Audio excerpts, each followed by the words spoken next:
Hello guys, trending Zisan উইয়ার। তো আজকে আমরা চলে এসেছি নতুন একটি ভিডিও নিয়ে। আজকে মূলত আমরা আলোচনা করব জার্মানির কিংবদন্তি ফুটবলার মেসুত ওজিলকে নিয়ে। তার বিষয়ে আমরা সবাই মোটামুটি একটা ধারণা জানি। আজকে তার বিস্তারিত বিষয় নিয়ে আলোচনা করা হবে।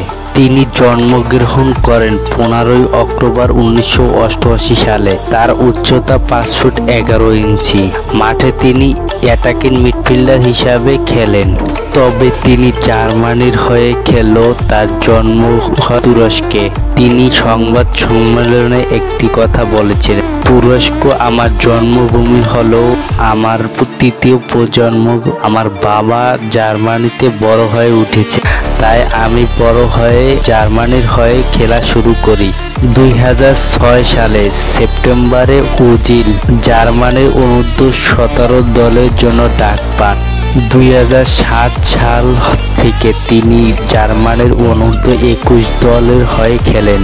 2009 সালে উয়েফা চ্যাম্পিয়নশিপে ইংল্যান্ডের বিরুদ্ধে তিনি ম্যান অফ দ্য ম্যাচ অর্জন করেছেন।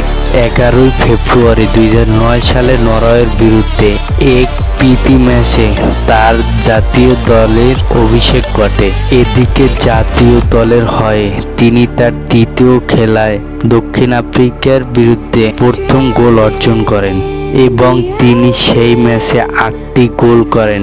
ব্যক্তিগত ক্ষেত্রে ওজিল তার ভালো খেলার পুরস্কার পান এবং 2009-2010 সালের বুন্দেসলিগার প্রাথমিক সেরা খেলোয়াড় হিসেবে নির্বাচন হন।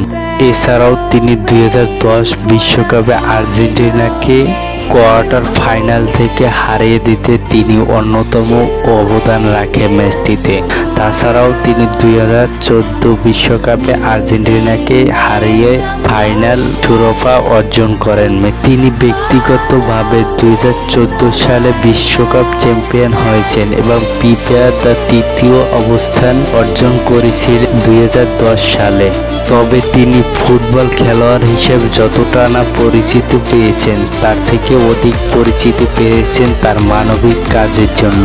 তিনি মূলত তার মানবিক কাজের জন্য তিনি মুসলিম ধর্মের যত নিম্নবিত্ত স্তরের ফ্যামিলি ছিল তাদেরকে তিনি সহযোগিতা করত বিভিন্ন, যার জন্য তিনি সমস্ত বিশ্ব জুড়ে অন্যতম একটি আলোচিত কেন্দ্রভুক্ত ছিলেন।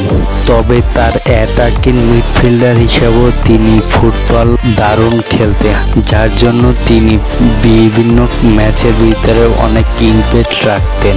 তিনি ক্যারিয়ারে অনেক বড় বড় ক্লাবের হয়ে খেলেছেন, যেমন রিয়াল মাদ্রিদের হয়ে খেলেছেন। ম্যানচেস্টার ইউনাইটেডের হয়ে তিনি দীর্ঘ 3 বছরের মতো খেলেছিলেন। এখন বর্তমানে তিনি অবসরে গেছেন। এর পিছনে অন্যতম কারিগরি হচ্ছে তার রাজনৈতিক কিছু ইস্যুর কারণে। তার রাজনৈতিক ইমপ্যাক্ট অন্যতম হলো তিনি তুরস্কের একটি ফ্রান্সে অ্যাম্বাসিডির কারণে প্রচারক হিসাবে তাকে নিয়োগ করা হয়।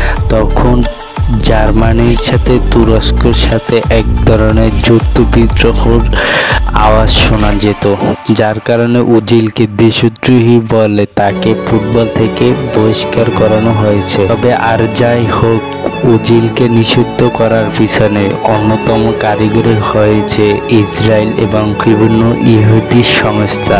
তিনি ছিলেন মুসলিমদেরকে নিয়ে উজ্জীবিত এবং তিনি মুসলিম ধর্মের হওয়াতে তাকে অনেক সময় বাধার সম্মুখীন হতে হয়েছিল, যার কারণে একটা পর্যায়ে তিনি ফুটবলকে বিদায় বলেছেন।